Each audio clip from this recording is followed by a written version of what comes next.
एक जंगल में भारसुक नामक बलशाली शेर रहा करता था।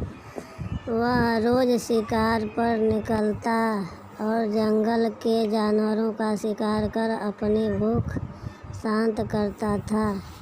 एक साथ वह कई जानवरों को मार देता। ऐसे में जंगल में जानवरों की संख्या दिन पर दिन कम होने लगी। डरे हुए जानवर ने इस समस्या से निपटने के लिए सभा बुलाई। वहाँ निर्णय लिया गया कि शेर से मिलकर इस विषय पर बात की जानी चाहिए। इसके लिए जानवरों का एक दल बनाया गया। अगले दिन वह दल शेर से मिलने पहुँचा। शेर ने जब इतने सारे जानवरों को अपनी गुफा की ओर आते देखा तो आश्चर्य में पड़ गया। वह गुफा से बाहर आया और गरजकर जानवरों के दल से वहाँ आने का कारण पूछा।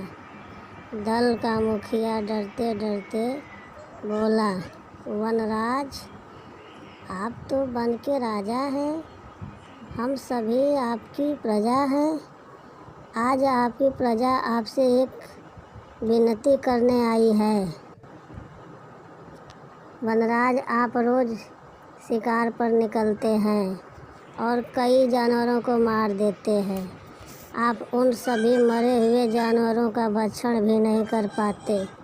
हम सबका विचार था कि आपकी भूख मिटाने यदि रोज एक जानवर आपके पास भेज दिया जाए तो आपको भी आराम रहेगा और हम भी भयमुक्त रहेंगे।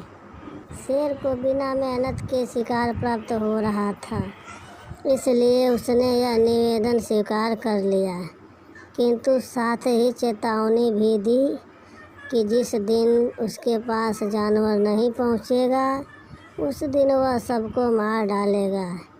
उस दिन के बाद से प्रतिदिन एक जानवर का चुनाव कर उसे शेर के पास भेजा जाने लगा। अब शेर दिन भर गुफा में पड़ा आराम करता रहता था। परिणाम स्वरूप अन्य जानवर जंगल में सुकून से जीवन जीने लगे। एक दिन शेर का भोजन बनने के लिए एक खरगोश की बारी आई।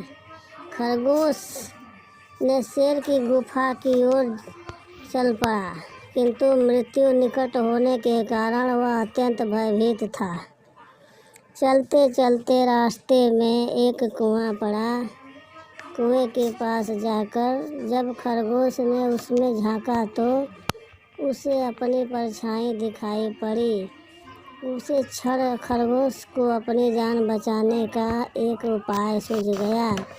उपाय सूझते ही खरगोश में एक नए जोश का संचार हो गया।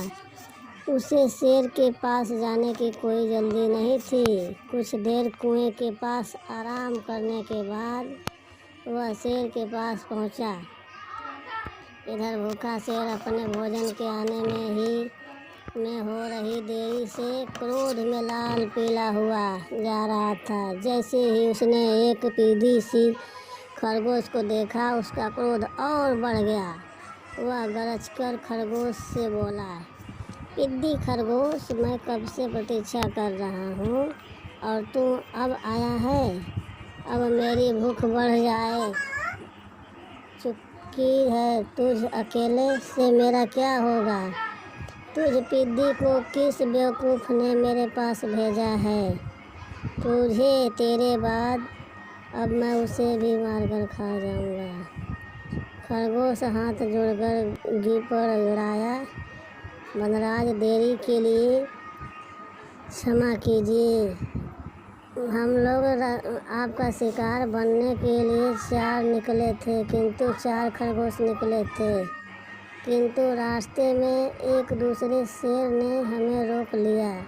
जब हमने उसे बताया कि हम अपने राजा का भोजन बनने जा रहे हैं तो वह 4 खरगोशों को मारकर खा गया। मुझे आपके पास यह संदेश देने भेजा कि अब से वह जंगल का राजा है। ऐसा कहा उसने शेर गुस्से में दहाड़ा। जीवन राज, उसने आपको लड़ाई के लिए ललकारा है। उसने कहा है कि वह आपको मारकर इस जंगल में एक छत्र राज करेगा। यह सुनना था कि शेर गरजता हुआ बोला, मुझे अभी इसी समय उसके पास ले चल।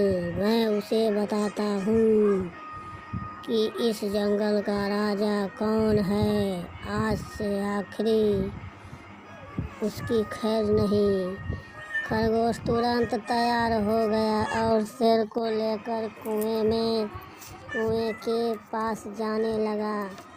शेर ने कुएं में झांक कर देखा तो उसे अपनी परछाई नजर आई। परछाई देखकर उसने सोचा कि अवश्य ही वह दूसरा शेर है और जोर से दहाड़ते हुए उसे ललकारने लगा। कुएं की दीवारों से टकरा कर आती हुई अपने ही दहाड़ की प्रतिध्वनि सुनकर और अपनी परछाई देखकर वह जोर जोर से दहाड़ते हुए उसे ललकार रहा था। उसे ललकार कर उत्तर देते हुए उसने कुएं में छलांग लगा दी। कुएं की दीवारों से टकराता हुआ वह पानी में गिरा और डूबकर मर गया। शेर के मरने के बाद खरगोश खुशी खुशी वापस लौटा और जंगल के अन्य जानवरों को खुशखबरी सुनाई।